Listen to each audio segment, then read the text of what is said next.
Shalom teman-teman DBS Jesus Official semuanya. Apa kabar? Saya berharap teman-teman semua dalam keadaan sehat, keadaan baik, dan tetap dalam pertolongan Tuhan kita Yesus Kristus. Hari ini kita akan menyaksikan sebuah diskusi antara Bang RK melawan dan menjawab teman-teman kita Muslim yang mempertanyakan terkait iman Kristen. Bagaimana selengkapnya? Mari kita saksikan diskusi berikut ini. Enggak, Bang, kalau ditanya imannya mentok. Abang hidup dalam zamannya Tuhan datang, abang ikut juga membunuh Tuhan gitu. Oke, saya jawab ya. Ya, Bang. Oke. Pada saat itu, ya, ketika Yesus hendak ditangkap, ya, Petrus mengatakan, Petrus, rasulnya Yesus Kristus, dia bilang apa? Tuhan, engkau bisa selamatkan dirimu. Bisa, tapi Tuhan bilang apa? Semua yang tertulis tentang aku dalam kitab Taurat Musa harus digenapi. Bahwa anak manusia harus dihukum. Disalibkan untuk dosa-dosa manusia. Bahkan sebelum Yesus Kristus itu disalibkan saja, dia melakukan perjamuan. Dia bilang, demi pengampunan dosa, lakukanlah. Dia mengangkat roti lalu dia bilang, inilah tubuhku. Inilah darahku. Untuk pengampunan dosa. Dosa dari zamannya Adam itu. Ngerti nggak? Berarti dosa-dosanya Nabi Berarti Adam. dari sebelum dalam kitab Taurat sudah dituliskan bahwa kitab Taurat siapa yang nulis? Saya tanya kamu dulu, Hussein, kitab Taurat siapa yang nulis? Kabur sendiri, teman. Ya. Kalau dia bilang Musa, sekarang percaya nggak dia dengan kitabnya Nabi Musa? Pasti dia bilang nggak percaya. Kalau dia nggak percaya, berarti udah.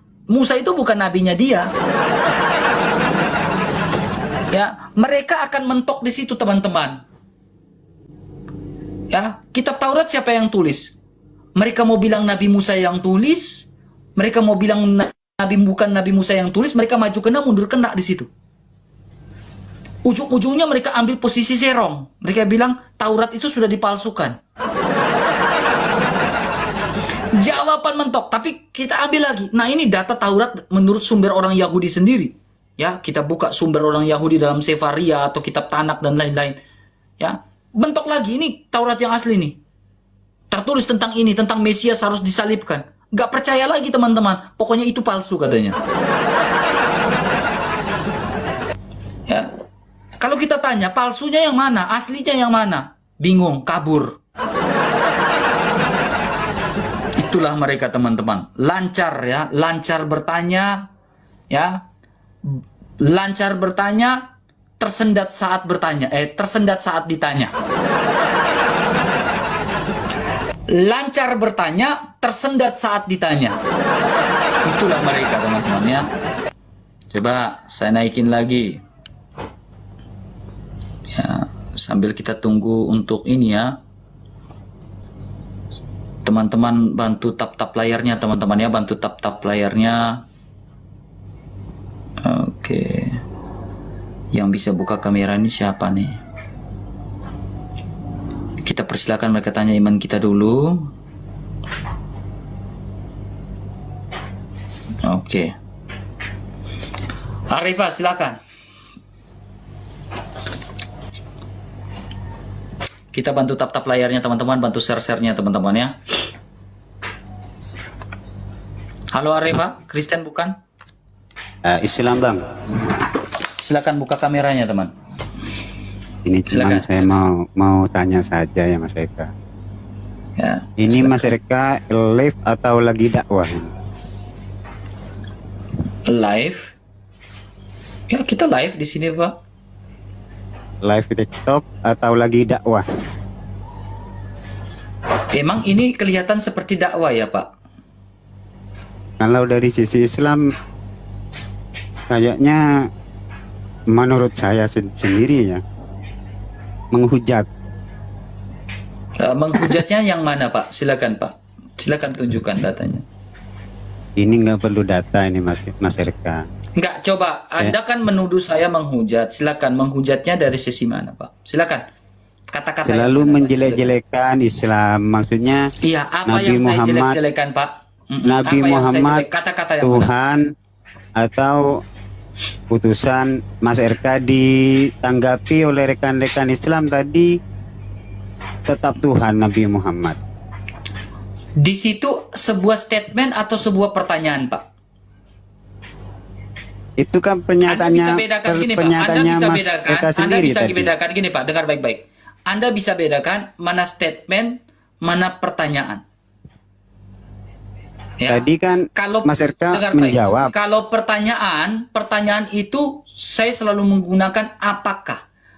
Kalau pertanyaan berarti dalam segi dialektika atau dialektika. Nah, Makanya saya menggunakan pertanyaan, apakah? Ya, kalau statement berarti saya bilang Muhammad adalah Tuhan. Nah, itu statement. Tetapi dalam sebuah dialog saya bilang apakah Muhammad adalah Tuhan? Anda menjawab sesuai dengan data. betul. Ya. Jadi Begini, Anda Mas mengatakan RK. menghujat, hujatannya itu kalau merujuk pada statement yang negatif. Kalau statement yang negatif baru itu hujatan, Pak. Tetapi kalau pertanyaan itu bukan sebuah hujatan. Makanya, Pak, dengar baik-baik, Pak, ya. Saya dari 2 tahun lalu, Pak, itu digadang-gadang mau dilaporkan ke reskrim, Pak. Ya, bahkan tahun lalu 10 orang dilaporkan dari Kristen, salah satunya saya. Ya, Pak. Tetapi sampai sekarang saya tidak dikeluarkan. LP1, LP2 tidak pernah, Pak. Karena apa, Pak? Saya selalu diskusi dengan sumber-sumber yang memadai, Pak. Buku-buku yang jelas, yang bisa terverifikasi. Buku-buku Islam yang punya literatur yang bisa terverifikasi. Ya. Makanya contohnya seperti ini. Contohnya seperti ini. Ini buku Sirah Nabawiyah, Pak. Karena apa? Bapak mereka ini beriman, percaya kepada Sirah Nabawiyah tetapi tidak pernah membaca, Pak. Sehingga ketika apa yang disampaikan oleh saya, kalian merasa itu sebuah pernyataan yang awam. Kenapa? Karena kalian tidak pernah membaca sumber literasi kalian sendiri, Pak. Nih, contohnya gini, Pak. Kalau maksudnya saya suruh jawab, saya mau jawab. Contohnya kalau gini, Pak. kalau Mas mau Ini Sirah pidato Nabawiyah terus. itu Hisyam. Bapak pernah baca atau belum, Pak? Sudah. Oke. Bapak pernah menemukan nggak dalam Sirah Nabawiyah, dalam Sirah Nabawiyah ini, ya? Bapak pernah temukan nggak dalam Sirah Nabawiyah ini dukun-dukun Arab, rabi-rabi Yahudi dan pendeta-pendeta Kristen berbicara tentang kerasulan Muhammad? Pernah nggak berbicara? Udah, terus. Kalau Mas mau Halaman berapa? Halaman berapa? Kalau mau bicara terus bicara. Saya sedikit saja cuman nanti. Iya, makanya saya bilang kalian nggak pernah membaca. Ketika saya mengatakan di situ ada dukun wanita dan dukun Arab yang membahas tentang kerasulan Nabi Muhammad, ya, kalian tidak percaya, kalian mengatakan saya menghujat. Sementara saya berbicara berdasarkan literasi ini. Karena saya sudah membeli bukan cuma diamin aja, Pak. Membeli dan saya membaca, Pak. Begini, Nih, Mas Pak. RK. Nih, contohnya di halaman 125. Kalian pasti nggak percaya yang saya omong. Nih. Pak, lihat baik-baik ya. Kalau saya tutup data, pasti saya bilang ini dukun-dukun Arab, rabi-rabi Yahudi dan pendeta-pendeta Kristen. Dukun-dukun Arab membahas tentang apa nih? Kurang kelihatan, Mas. Membahas tentang apa? Kenabian. Iya, kalau saya ngomong, kalian percaya nggak? Nggak percaya. Karena apa? Kalian nggak pernah membaca buku ini. Kalian menuduh saya menghujat, sementara saya menyatakan itu berdasarkan apa yang saya baca di sini. Bukan cuma itu, Pak. Banyak buku-buku Islam saya banyak, Pak. Yang sudah banyak saya baca, Pak. Cuman Jadi jangan satu tuduh-tuduh saja, Mas sembarang, gitu. Mas Silakan. RK. Kita kan keyakinannya berbeda. Iya kan? Silakan. Kita punya keyakinan yang berbeda.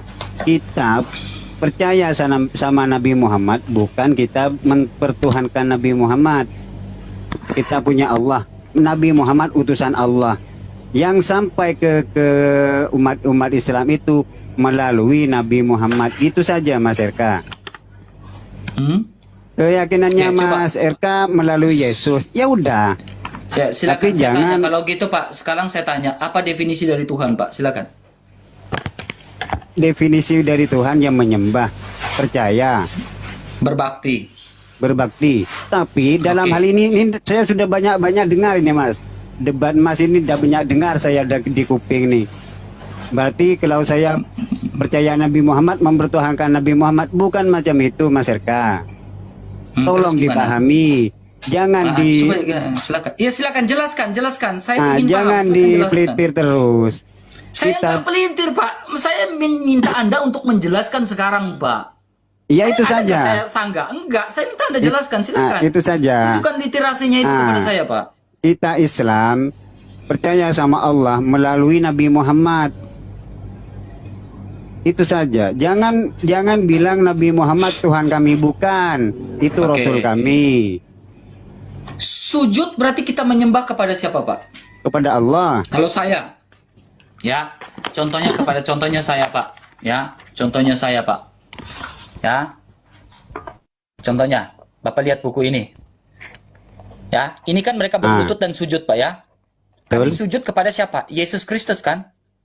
Jadi ketika Nggak tahu. kami sholat arahnya kepada Yesus Kristus, ya kan? Bisa jadi.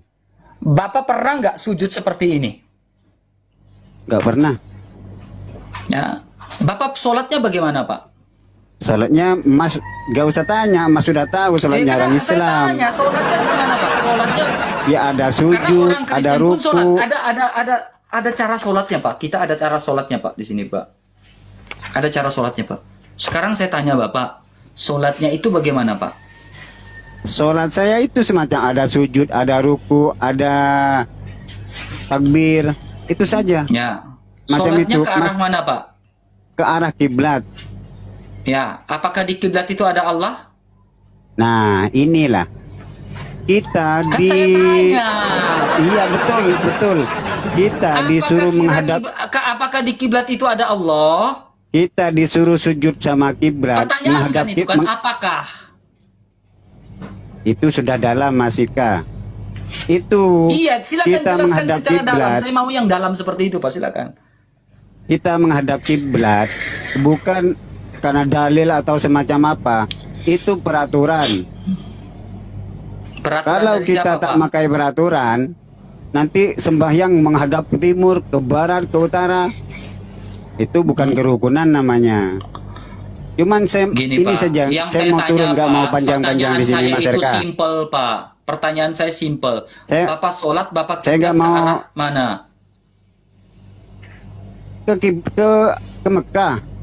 Iya, apakah di Mekah ada Allah? Pertanyaan itu, bukan pernyataan, bukan statement. Apakah di Mekah ada Allah? Ya Apakah Allah. hanya di Mekah saja ada Allah? Itu pertanyaan, Allah itu di bukan mana-mana statement. itu ada. Kalau Allah ada di mana-mana, bisa nggak kiblat kita di mana-mana? Bebas. Seperti Allah kata itu di Yesus. mana-mana Mas RK. Ya, seperti kata Yesus, Bahkan bahwa Allah kamu itu bukan lagi dekat dari menyembah kita, kiblat lebih dekat dari urat nadi kita Mas RK. Ya, dengar baik-baik, Pak.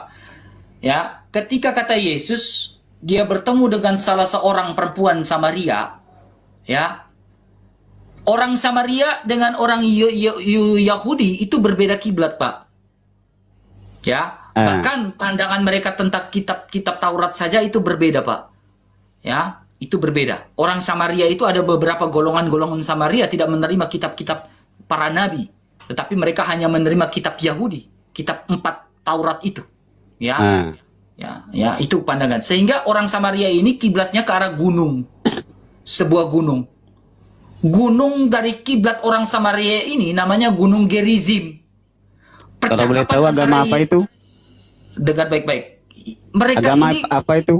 Iya, dengar baik-baik. Dengar dulu, Pak, dengar. Oke. Ya. Kiblat orang Samaria ini bukan ke arah Yerusalem. Mereka menyembah Allah Abraham, Allah Ishak dan Allah Yakub. Kita belum berbicara agama. Karena pada zaman itu tidak ada agama, Pak. Ya, peradaban agama itu tidak ada pada zaman itu, Pak. Ya. Jadi orang Samaria itu mereka punya kiblat sendiri, berbeda dengan orang Yahudi. Kiblat mereka itu ke arah gunung. Percakapan antara Yesus Kristus dengan perempuan Samaria itu diperhadapkan dengan sebuah gunung namanya Gunung Gerizim. Orang Samaria itu kiblatnya ke Gunung Gerizim karena mereka mengatakan ketika Musa menerima 2 loh batu itu di gunung itu secara sejarah faktanya. Sehingga kiblat orang Samaria itu di situ. Kemudian ya, Yesus bilang ketika Yesus hadir, Yesus bilang kiblat kamu bukan lagi ke Yerusalem.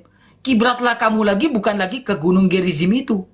Kiblat kamu sesungguhnya itu adalah saya. Ya, Allah itu omnipresent. Artinya Allah itu tak terbatas. Di mana saja dan kapanpun kita berdoa. Sehingga Allah, Yesus mengatakan, sembahlah Allah di dalam roh dan kebenaran. Di mana saja, kapan saja kita sembah dia. Kalau Anda percaya nggak Allah itu di mana saja? Percaya.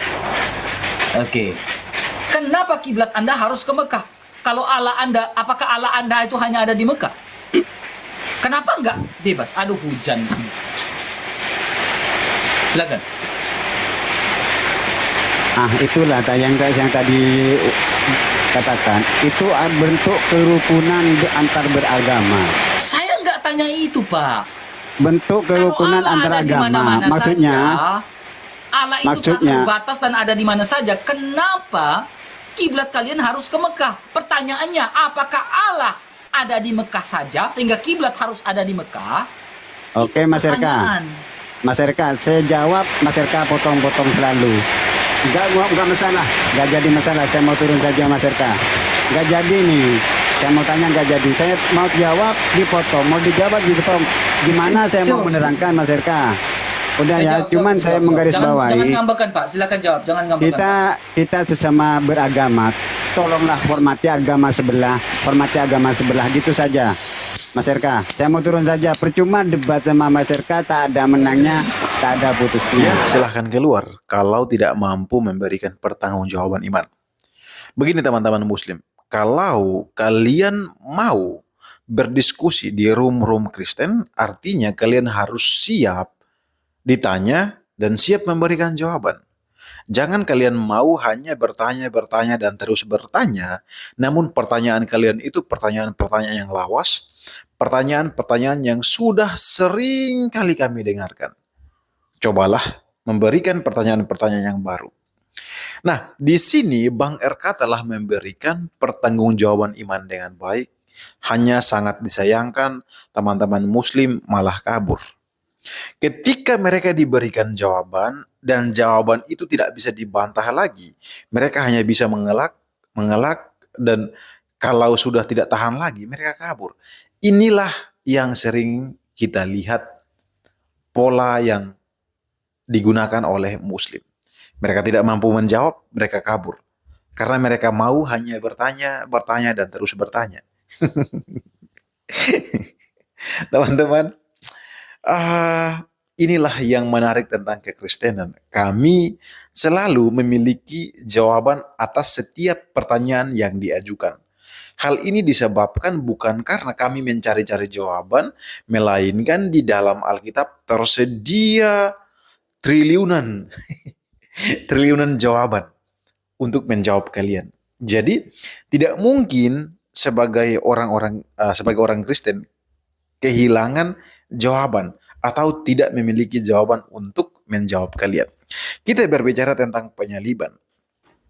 Oke, pertanyaannya, jika kami orang-orang Kristen saat ini lahir di zaman Tuhan Yesus, apakah kami terlibat dalam penyaliban Tuhan Yesus?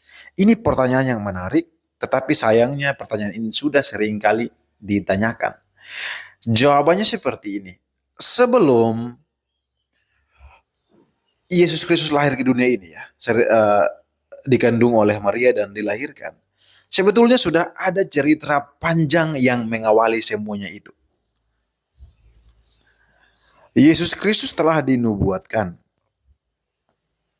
tentang kelahirannya bahwa dia akan lahir melalui seorang perawan. Itu jauh-jauh hari sudah ada nubuat tentang hal itu. Nah, kita tarik lebih jauh lagi. Kenapa ada nubuatan tersebut? Bahwa akan ada kelahiran. Immanuel, Allah yang menyertai kita. Kenapa harus ada kelahiran itu? Karena kita kembali lagi kepada kisah penciptaan manusia dan kejatuhan manusia di dalam dosa. Di sana janji Allah jelas bahwa dari keturunan perempuan ini kita akan diselamatkan. Ya toh? Kita masuk kepada penyaliban. Kenapa penyaliban itu terjadi? Dan apakah jika kami ada di sana, kami terlibat, kami akan ikut menyalibkan Yesus? Teman-teman, jawabannya cukup sederhana. Yesus datang ke dunia ini. Oke, firman Allah menjadi manusia. Allah berinkarnasi menjadi manusia. Itu karena dosa-dosa kita. Jadi secara teologis, kita semua terlibat dalam penyaliban Yesus itu. Karena dosa nenek moyang kita Adam dan Hawa, maka Allah harus berinkarnasi menjadi manusia. Setelah itu menderita, disalibkan, mati, dan dikuburkan. Pribadi kedua Allah Tritunggal harus melewati masa-masa itu. Karena semua itu telah dinubuatkan. Maka secara teologis kita semua terlibat dalam penyaliban Yesus Kristus. Yes, jadi kalian sebagai Muslim, kami sebagai Kristen, kita semua manusia yang ada di dunia ini, kita terlibat dalam penyaliban Yesus karena dosa-dosa kita. Tapi yang melakukan eksekutor pada waktu itu ya orang Romawi. Ikan tentara-tentara Romawi itu. Yes, mereka yang menjadi eksekutor. Tetapi apakah kita tidak? Kita semua sebetulnya bertanggung jawab atas kematian Yesus itu. Karena dia mati di kayu salib untuk menggantikan posisi kita yang seharusnya binasa di neraka. Jadi Anda jangan bertanya, apakah kalau kalian ada di zaman Tuhan Yesus, kalian ikut menyalibkan Yesus? Kau jangan bertanya begitu, karena kita semua penyebab Yesus disalibkan. Ya, jadi kau jangan membuat pertanyaan seolah-olah kau tidak terlibat di dalamnya. Secara teologis, kalau kita melihat dari Taurat, Zabur, dan Injil, maka cerita selengkapnya adalah karena dosa manusia, dia menderita. Karena dosa manusia, dia disalibkan. Karena dosa manusia, dia harus mati. Seperti itu teman-teman. Seperti itu. Jadi kalian jangan mengarang sebuah cerita yang baru untuk menghindar dari jawaban teologis tadi. Bahwa kita semua terlibat dalam penyaliban Tuhan Yesus Kristus. Kemudian soal kiblat. Kiblat kami saat ini yaitu Tuhan Yesus. Nah, Muhammad datang membawa satu cerita baru bahwa kiblat kalian yang di Mekah sana. Tidak sebetulnya. Karena makna teologis dari kiblat itu yaitu kita hanya terarah kepada Yesus Kristus sebagai Tuhan dan Juru Selamat manusia. Itu kiblat yang sesungguhnya. Betul teman-teman. Jadi Anda mau berbicara tentang iman Kristen? Anda mau berbicara tentang konsep keselamatan? Anda mau berbicara tentang konsep Allah? Tidak bisa. Kau nggak bisa membantah Alkitab. Karena Alkitab adalah kebenaran yang tidak mungkin bisa dibantahkan. Karena Allah yang menyatakan firman-Nya di dalam Alkitab itu adalah Allah yang hidup. Di dalam Alkitab ada Taurat, ada Zabur, dan ada Injil. Semua kisah-kisah yang ada dalam Alkitab, semuanya itu diadopsi oleh Al-Quran. Dan beberapa diplesetin. Yes. Jadi ada banyak perdebatan. Siapa yang mencontek? Islam atau Kristen? Ya otomatis Islam lah yang mencontek, karena Islam baru ada abad 6, abad 7. Disebarkan oleh Muhammad. Sedangkan Kristen sudah ada jauh sebelum itu. Oke, mungkin Islam, Kristen terlalu mudah. Katolik lah.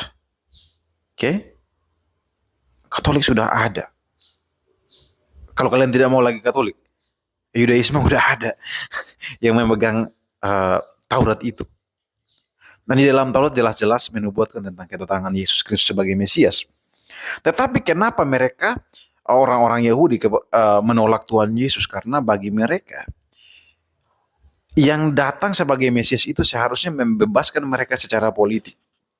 Ya toh? Tetapi malah yang terjadi adalah berbeda. Yesus datang untuk membebaskan manusia dari hukuman dosa itu. Nah, inilah yang membedakan orang Kristen dengan orang Yahudi. Agama Yahudi, mereka pegang Taurat, dan di dalam Taurat itu sudah menubuatkan tentang kedatangan Yesus Kristus. Tetapi mereka tidak mempercayainya. Karena mereka berpikir bahwa itu tidak membebaskan mereka secara politik. Sedangkan orang Kristen percaya bahwa kedatangan Yesus Kristus untuk membebaskan semua manusia dari hukuman yang kekal tersebut. Jadi kalian jangan mengelak lah. Karena maju kena, mundur kena, lompat ke atas kena, turun ke bawah kena. Iya, jadi kalian tidak mungkin bebas dari semua ancaman-ancaman itu. Ingat, kalian tidak percaya kepada Tuhan Yesus sebagai Tuhan dan Juru Selamat. Apapun itu, dengan alasan apapun, tidak peduli. Karena orang yang tidak percaya kepada Tuhan Yesus sebagai Tuhan dan Juru Selamat, artinya mereka menolak kebenaran itu. Yesus Kristus menyatakan kebenaran itu. Yesus Kristus mendamaikan manusia yang berdosa itu. Dan Yesus Kristus jalan ke surga, menuju surga.